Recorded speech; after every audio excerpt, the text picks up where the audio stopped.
Okay, Chapter 4, The Empire in Transition. As we move into the early to mid 1700s, this chapter will be primarily about the struggle to control the North American continent.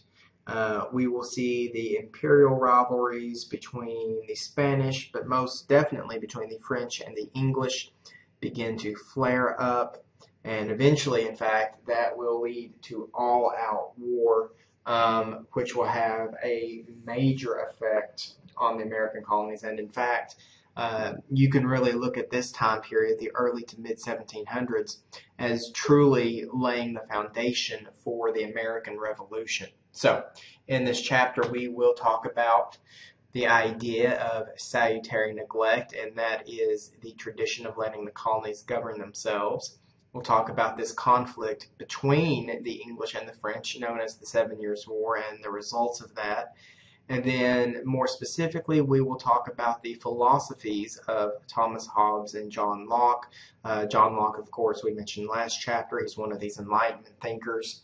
Thomas Hobbes was an earlier philosopher who greatly influenced Locke, and we will see that John Locke's ideas about government will really become the blueprint for the American Revolution. So, salutary neglect, the 7 Years' War, and then the philosophies of Thomas Hobbes and John Locke. Before we get into all that, let's spend just a moment on the idea of British nationalism. England has cultivated for itself really this reputation as the most free nation on earth.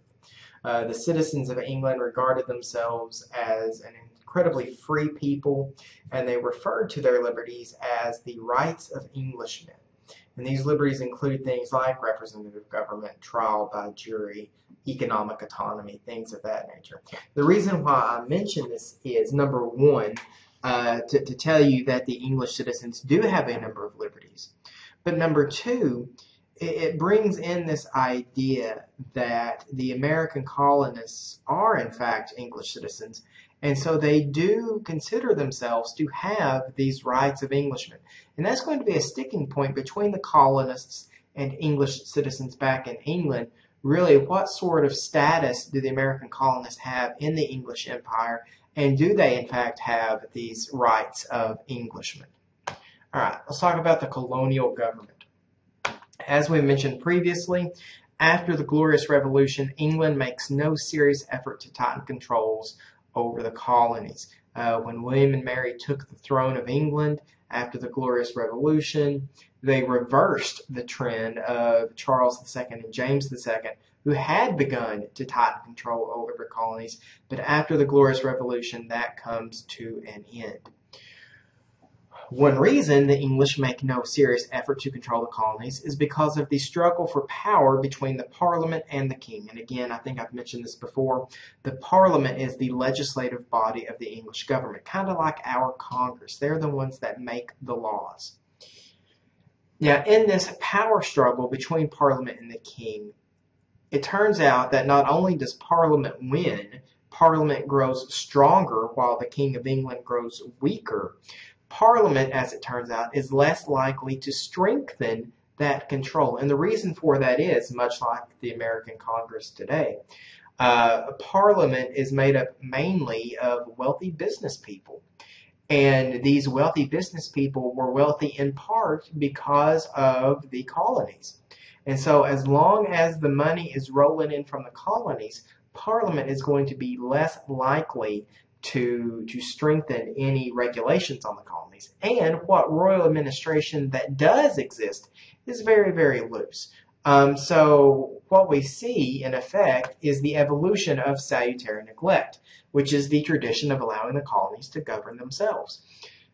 The government back in England very much had the idea, as long as the check's in the mail, so to speak, as long as the money and taxes keep rolling in from the colonies, and as long as the colonies don't rebel too openly, England doesn't really care what goes on in the colonies. They allow the colonies to elect their own assemblies, to pass their own laws, to pass their own taxes.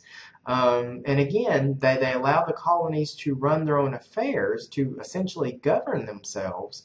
And as long as they towed the line and paid their taxes, and there was some acts of rebellion. For instance, they pretty much ignored the Navigation Acts. Remember, the Navigation Acts were designed to control the flow of trade from the colonies, funnel everything through England. Well, the colonists openly flouted these. They did lots of business with other countries, especially in the Caribbean. But again, England was making money, so they didn't really care.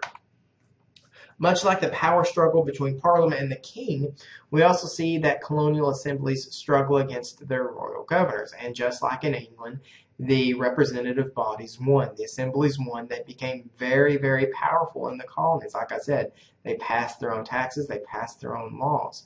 And really, the royal governors were pretty much inept anyway. So, okay, the colonial assemblies become very, very powerful. Now, all that being said, even though the assemblies are taking more power for themselves, they're passing their own laws, even though they're ignoring the regulations that are coming down from England, all of that being said, the American colonists, and this is important, they still regard themselves as loyal subjects. They still call themselves English citizens.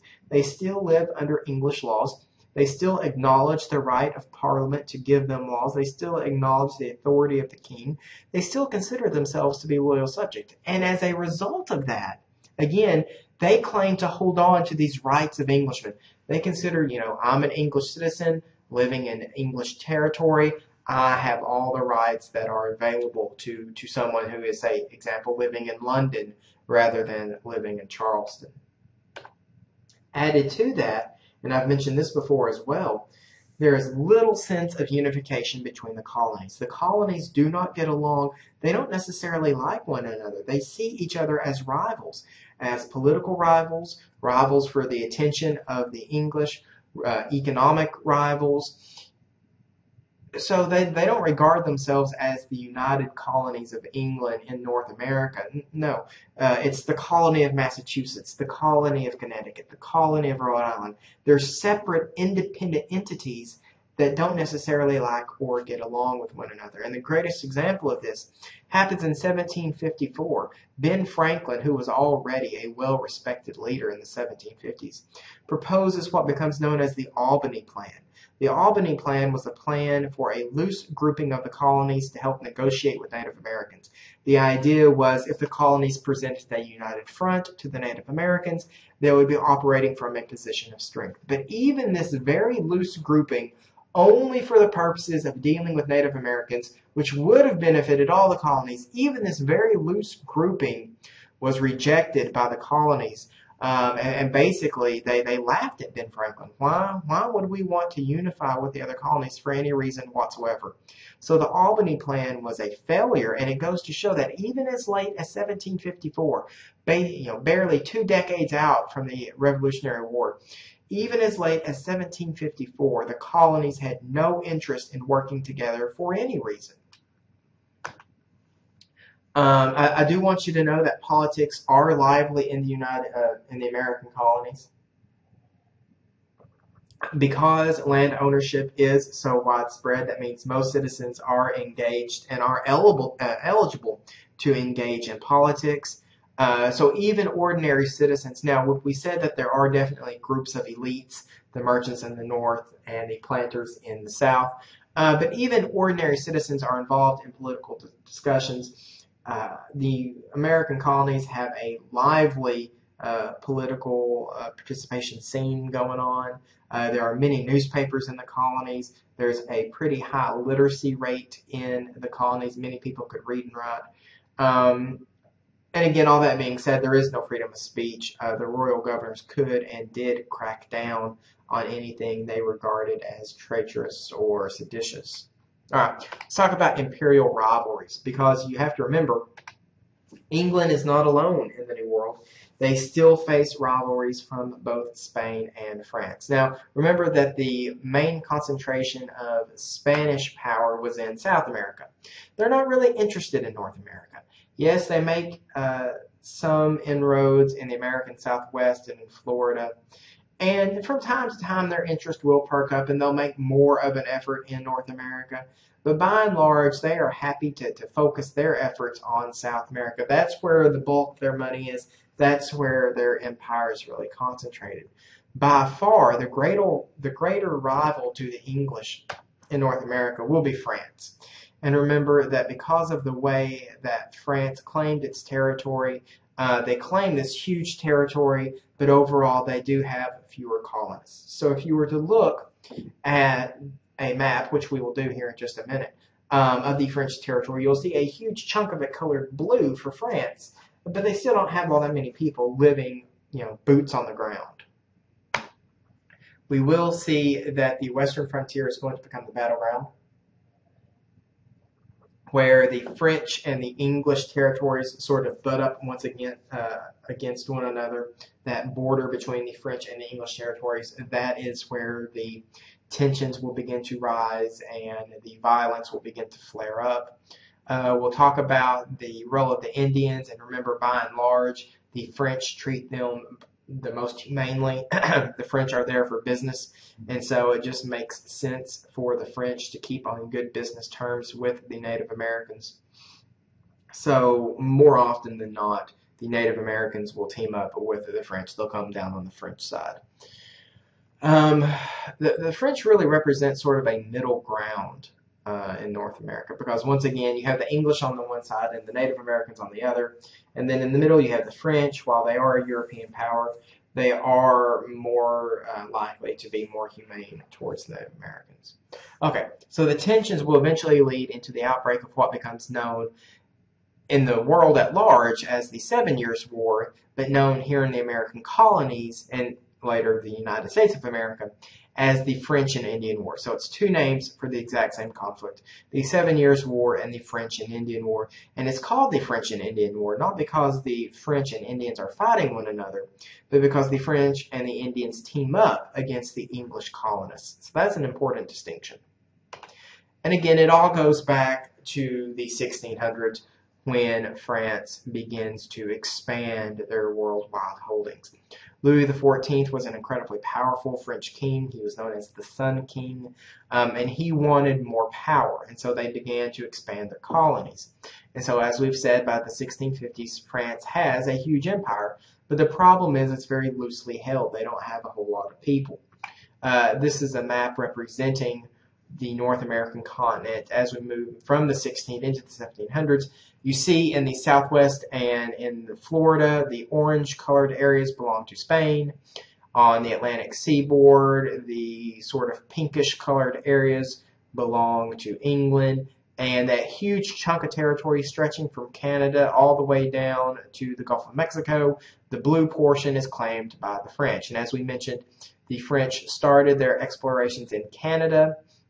They worked their way down the Mississippi River Valley to the Gulf of Mexico, where they found, of course, New Orleans, a city that still has a very strong French cultural emphasis.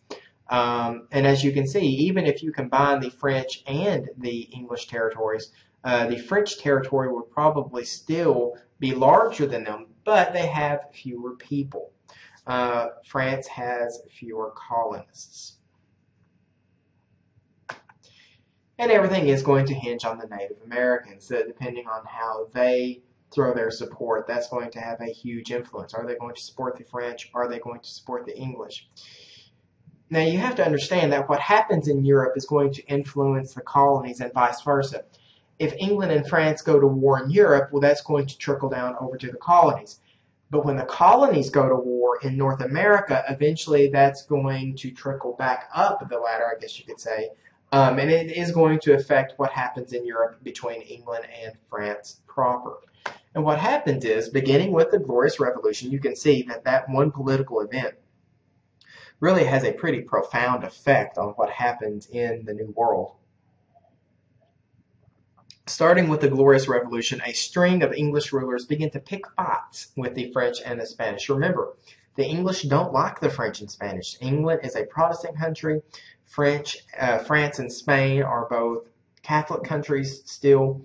And so every time England gets the opportunity, they're going to give them a little jab. They're going to throw them a little elbow. They're going to poke them a little bit, just to annoy them as much as possible. And eventually, it's all going to come down to the Ohio River Valley in the American colonies. The Ohio River Valley is going to be the area of contention between the French and the English, and it's going to be essentially a border war. What happens is in 1749, the Virginia government is going to give land to a new company, the Ohio Company, and they're going to claim this plot of land in the Ohio River Valley. The problem with that is the French have already claimed this land. And so that scares the French. They begin building more forts in the region because they think that the English are going to try and take the land from them by force, by military force. And so when the English see the French building the forts, they begin to build their own forts. And so you can see it's this military escalation of tensions that eventually in 1754 will break out into open conflict. The British send a force under a young George Washington to try and drive the French from their forts in western Pennsylvania. George Washington fails miserably. He did not have a distinguished early military career, and in fact, he's driven back to where he has to create his own fort, and then the French take that fort from him. So not only did he fail to capture the original fort, he loses the fort that he built. But that is the beginning of open conflict between the French and the British. The 7 Years' War is fought in 3 phases. From 1754 until 1756, it is a local war. And what I mean by local war is that it is a war confined only to North America. The French colonists and their Indian allies are fighting against the English colonists in North America. It's not until 1756 that war spreads to Europe. In 1756, England and France both properly enter the war, and not only is there fighting in North America now, there's fighting in Europe as well. So the 7 Years' War is really a global conflict in many respects. Now, you do need to know the name William Pitt. 1757, William Pitt is the English Secretary of State. He's a very important man in the English government. And he decides that he is going to finish this war, and so he's going to take a very personal hand in fighting and controlling this war. And what he does, he begins doing things like seizing supplies from the colonists and not paying them. He begins forcing the colonists to house and feed British troops. He begins the tradition of impressments, essentially a draft. He begins forcing the colonists to fight in this war. He's a very unpopular individual in the American colonies. People really resent these actions that he's taking, trying to win this war. Now, eventually, he is going to back off a little bit. He relents beginning in 1758. But what it's done, it's driven the first wedge in between the American colonists and the English government back in Europe. Well, the war goes in England's favor.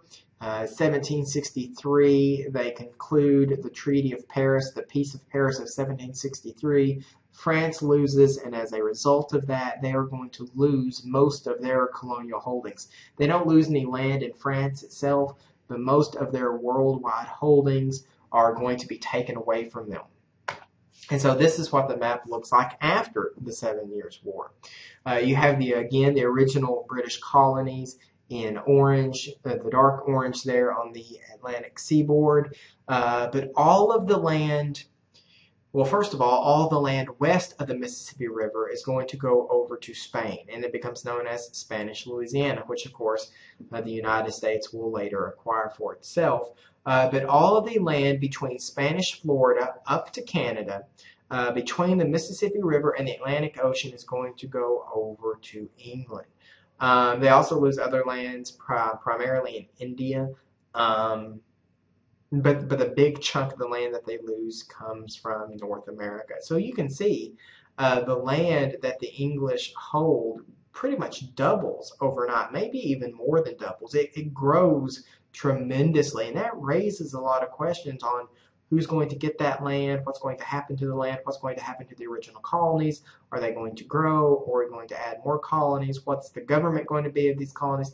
It raises a lot of questions. What are we going to do with this land? So the effects of the 7 Years' War, Britain is going to gain large amounts of land, and it raises the question of what we're going to do with that. But it also, really, for the first time, it provokes tensions between colonies in Britain.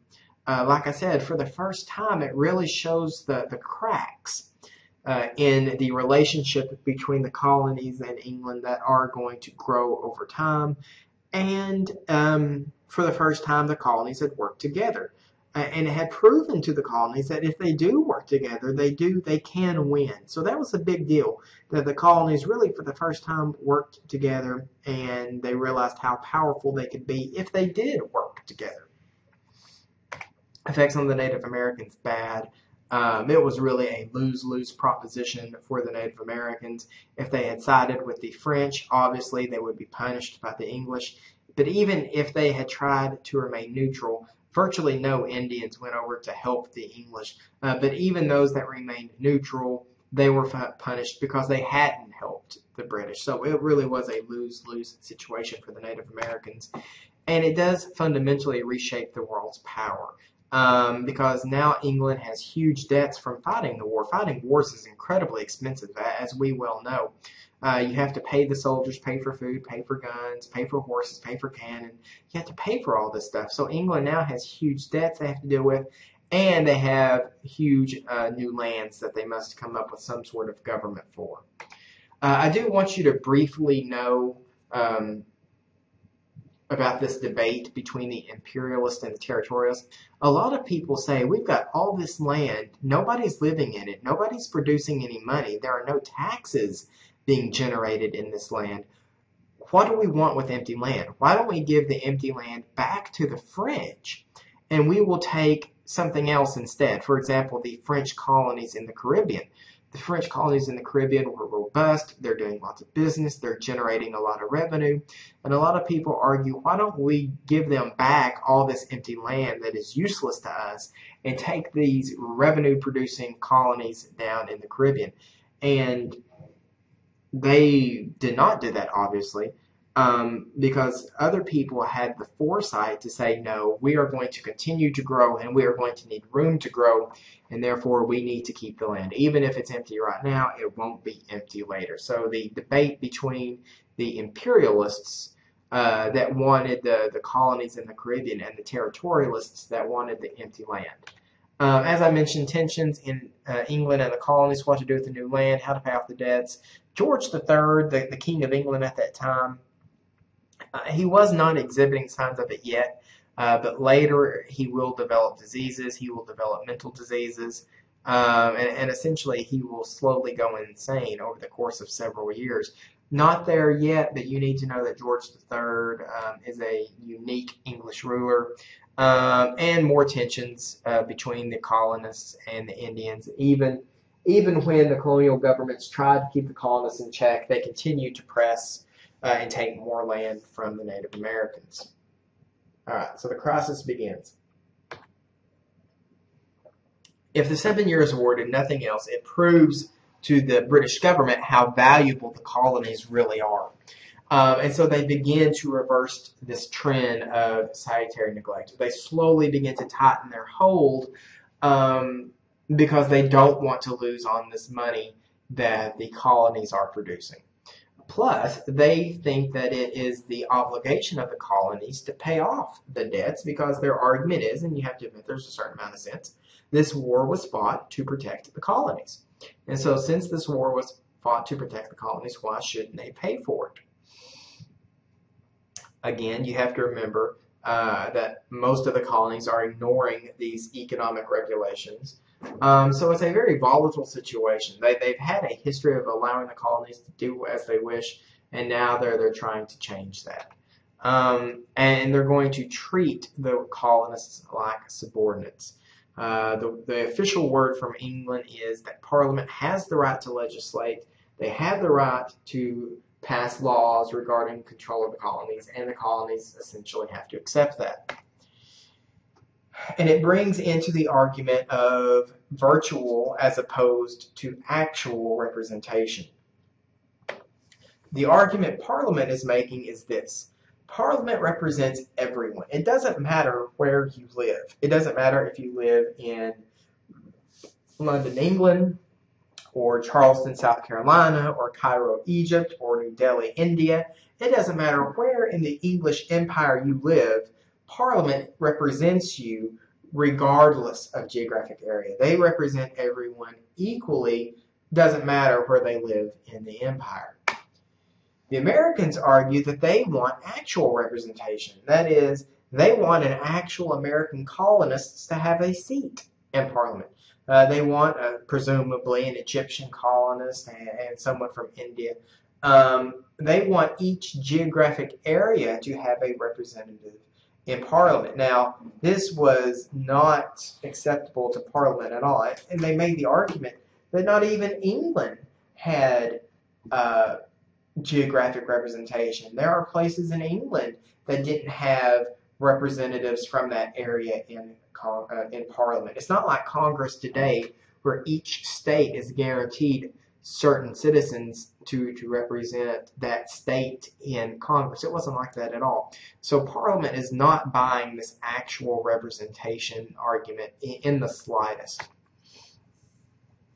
And what happens is Parliament begins passing a series of new laws. Essentially, they are tax laws in order to generate the revenue to pay off the debt caused by the 7 Years' War. The Sugar Act, the Revenue Act, they argue that they're allowed to do this because it's a regulation of trade. And one of the duties of Parliament is to regulate trade within the British Empire.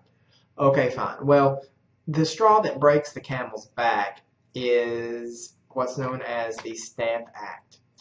This is not a regulation of trade. This is a direct tax. The only reason this act exists is to generate money. And what it was, any royal or any official document has to have a special stamp. Whether it's things like deeds or marriage licenses, even things like newspapers. Had to have this special stamp. And of course, buying the stamp costs money, and that was the purpose of the tax, was to generate revenue. And in terms of generating revenue, it was incredibly successful. It did. It was designed to make money, and it did. It sucked a lot of money out of the colonies. It was successful, but it was hated. And the important thing is, it was hated by everyone. Some of the earlier acts, the Sugar Act, the Revenue Act, the Currency Act, those taxes were only felt by certain segments of the population. One group of people might pay the Currency Act, another group paid the wool tax, and another group might pay, whatever. Everyone bought newspapers. Everyone had to have marriage licenses. Everyone had to have land deeds. So everyone had to pay this stamp tax, and they hated it. And of course, this begins the cry of taxation without representation. If you are going to pass taxes on me, we should have some say in the matter. We don't have a representative in Parliament, and therefore these taxes are unjust. Now, the thing about it is, there is a post-war depression. These new taxes are hitting at a time immediately after the 7 Years' War. Wars are horrible things, but if nothing else, the one silver lining to that cloud is that wars are generally good for the economy because the government's pumping a lot of money, because they're buying the uniforms and the guns and the food and the horses and the cannon or whatever. So that wars tend to jumpstart economies. But when that war's over, that spending falls off and you kind of go into a recession.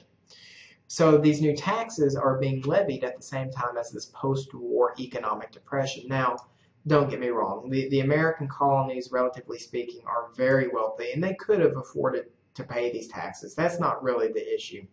It's more of the principle of the matter than anything else. So there's the economic fallout, but there's also the political fallout. Because at this point in time, the colonies had years, if not decades, of home rule under their belts. They were very used to the idea of running their own affairs, and they resent the English coming in and telling them, you are subordinate to us, you have to do what we say. And really, it boils down to differing views of America.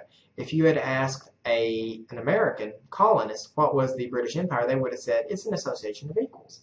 It doesn't matter if you live in Charleston or New Delhi or Cairo or Manchester. If you're a loyal subject of the crown, you have certain rights of Englishmen. If you had asked someone living in London what the British Empire was, they would have said, no, the British Empire is made up of unequal parts, and each part has its own rules. So really, you have a fundamental difference in the view of empire between the colonists and those living in the mother country. Okay, so this brings us up to 1765. The hated Stamp Act is in effect, and so the colonists call what is known as the Stamp Act Congress. A Congress is just a group of meeting of people. Now, the Stamp Act Congress did a few things. Number one, it reaffirms their allegiance to the monarchy. They say, yes, we understand that we are under the authority of the king and parliament. But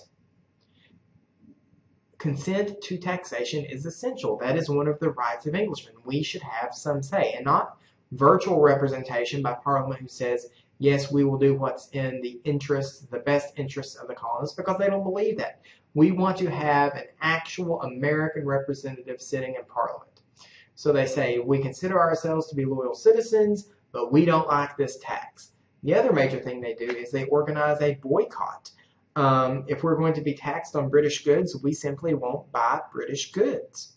Simple as that. In addition to this, all of this talk of liberty begins to swirl about. You have the so-called Liberty Tree. You can see in the background there that picture with the noose hanging from the limb, the talk of the death of liberty, that the British have killed off liberty. You can see there in the foreground the Bostonians attacking a stamp collector. They were often the source of violence or objects of violence. You can see that particular gentleman has been tarred and feathered. Okay. And we also see the creation of committees of correspondence. These are groups of men between the different colonies whose job is to write to one another. Essentially, they are establishing lines of communication between the colonies. And again, this is a pretty important first step because they didn't exist before because the colonies don't like each other. Now, as we move into the 1760s, they are slowly warming up to the idea that they are going to have to work together if they're going to accomplish any meaningful change.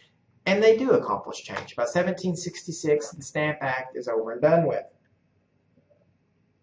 And this is really more the result of the boycott than anything else. Remember that Parliament is made up of wealthy businessmen. And they are beginning to feel this in their pocketbooks. If people aren't buying British goods, they're not making any money. So they eventually agree to back off of the Stamp Act. But at the same time they do away with the Stamp Act, they also pass the Declaratory Act, which says essentially, yes, we're getting rid of the Stamp Act, but don't you forget, Parliament has supreme power, and Parliament can do what it wants. So it's giving with one hand and taking away with the other. Other thing I want you to realize is there's lots of stuff swirling around in the colonies right now. For example, you have the Paxton Boys. The Paxton Boys is a group in Pennsylvania who is angry about taxes. But they're not angry about taxes owed to the British. They're angry about colonial taxes. Taxes that the assemblies had passed, that their own countrymen or their own fellow colonists had passed against them. You see the regulators in South Carolina. There's the tenant uprising in New York. So I want you to understand that there's a lot of anger and discontent in the colonies, and it's not necessarily all directed at the English. Some of it is also directed inward. So there's a lot of stuff swirling around in the colonies at this point in time. Now, it's into this that comes back our old friend William Pitt. William Pitt comes back into power in England, but at this point, he is an old man, he's weak. He's really more of a figurehead for the real power, who is Charles Townshend.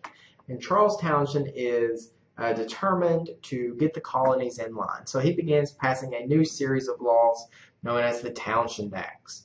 And again, he uses the old regulation of trade argument, but everybody knows that these are really new taxes. And once again, the American colonists respond with their tried and true weapon, the boycott. So in 1768, the American colonists once again engage in a boycott. And that is what leads us into what's known as the Boston Massacre. What happens is, well, nobody really knows what happens. The most commonly accepted story is there are a group of British redcoats who are guarding warehouses in the Boston port area. They are being harassed by some citizens. One of the problems was that these redcoats, not only did you have to feed and house them, but they often took odd jobs during their time off to supplement their income. They weren't paid very much by the British government. And so the American colonists viewed them as taking away jobs from the colonists. So there's a lot of tension between the redcoats and the colonists. And they began throwing snowballs at the redcoats. And some of these snowballs apparently contained rocks. So the British redcoats are thinking that they have a riot on their hands. And eventually, you know, who shoots first? Shots are fired. The end result is that somewhere, I think 5 colonists end up dead as a result of the British redcoats firing into the crowd in an attempt to regain control. Now, you see here a picture of a woodcut.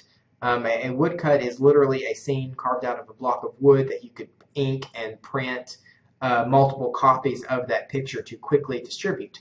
This is a woodcut made by Paul Revere, the Boston silversmith Paul Revere, who of course will later become famous for notifying that the British were coming. Anyway, this is a woodcut created by Paul Revere, and you can see in this woodcut the British soldiers are lined up in military formation. They're calm, cool, and collected. You see the officer behind them giving the order to fire into the crowd. You can see the crowd is trying to get away. They're not resisting. People are falling over. And this is the version of events that is popularized by Paul Revere and other patriots, which is an exaggeration. This is not how it happened at all. It was much more chaotic, much more messy. And when you hear the word massacre, you usually think of a great loss of life, which 5 people is a tragedy, but it's not exactly, you know, dozens or hundreds of people dying. So anyway, this just adds more fuel to the fire and the growing resentment between the colonists and the British. And eventually, once again, the boycott works. And we see the repeal of most of the Townshend Acts. And that's the key. Most of the Townshend Acts. The one act, the one tax that was allowed to remain was the tax on tea, creating something of a tea crisis in the colonies. Tea is far and away the most popular drink in the colonies at this time. Everyone drank tea. The problem was that the official tea company, the East India Trading Company, is about to go into bankruptcy. So in order to protect that company, England said only East India Trading Company tea can be sold in the colonies, and you have to pay a special tax on that. And of course, people really, really didn't like this. And the end result is going to be what becomes known as the Boston Tea Party, in which a group of patriots dress up like Mohawk Indians. They sneak aboard a British ship, and they dump the tea into Boston Harbor. And this is not just a symbolic act. They pour hundreds of pounds of tea into the harbor. In today's dollars, it would be somewhere around $1 million worth of inventory. So this is not simply a symbolic act. This is economic terrorism. They destroyed $1 million worth of product from the East India Trading Company. And the British realized they cannot allow this sort of activity to continue. They pass what becomes known as the Intolerable Acts, or as they're also known, the Coercive Acts, in which they close the port of Boston, they dismiss the elected legislature of Massachusetts, they force the more quartering, they move in more redcoats into the area to keep the peace, and they force the colonists to feed and house those. They also pass what's known as the Quebec Act. The Quebec Act was important because it was designed to earn the loyalty of Canada. The British could see the writing on the wall. They could kind of see what was coming down the pipe. And they did not want to fight between both the American colonists and the Canadian colonists. So what the Quebec Act did, it guaranteed the Canadian colonists the right to keep their Catholic religion. Remember, Quebec was founded by the French. France was a Catholic country. Most of the people living in Quebec, even though it's now a British city, they are still Catholic. So the British go to Quebec and they say, look, you can keep your Catholic faith. We don't care as long as you remain loyal. So in many ways, the colonists, the American colonists, see this as driving a wedge between the American colonies and the Canadian colonies, and they resent that as well. So, okay, here we are. Now we're building up to the independence movement. The British legitimacy has been destroyed. They might have the power, but they no longer have the authority. Authority is the legitimate use of power. And to many American colonists, that is over and done with, out the door. So in 1774, the American colonies gather in what's known as the Continental Congress, in which I believe everyone but Georgia takes part in. And this Congress has several important decisions. First off, once again, they reject uniting the colonies. They say, we are not trying to create a super colony here. Once again, they reaffirm their allegiance to the crown. They say, we are not trying to stir up trouble. We regard ourselves as loyal British citizens, but this has got to stop. Probably the most important thing they did is they decided to meet again. They decided that this would be a permanent body, that every so often the colonies would gather together. They would send representatives to talk about issues that were important to the colonies. That's important. It's the first step towards unification, the fact that they created a permanent governing body. They also passed other things, the Suffolk Resolves, which said that people should begin to stockpile food and ammunition in the event that violence did break out. The Continental Association, which was just another boycott against the British. They also commissioned committees of safety, which are essentially groups of people that spy on the other colonists. The committees of safety were designed to see if anyone was breaking the boycott. For instance, if your neighbor is buying British goods, you need to let somebody know so they can put an end to that sort of behavior. So the committees of safety, they kind of spied on other colonists in order to keep the boycott alive. And into that comes these two very important ideas, republicanism and liberalism. A republic is literally a government without a king. That's what a republic literally is. It means a government without a king, and instead of a king, you have some sort of other elected representative body in charge. You also have the idea of liberalism. Now, liberalism comes to us from Thomas Hobbes and John Locke. So I'm going to take a bit of time explaining what their views are. Thomas Hobbes was an English philosopher who lived through the English Civil War, an incredibly deadly, destructive war that took place in England.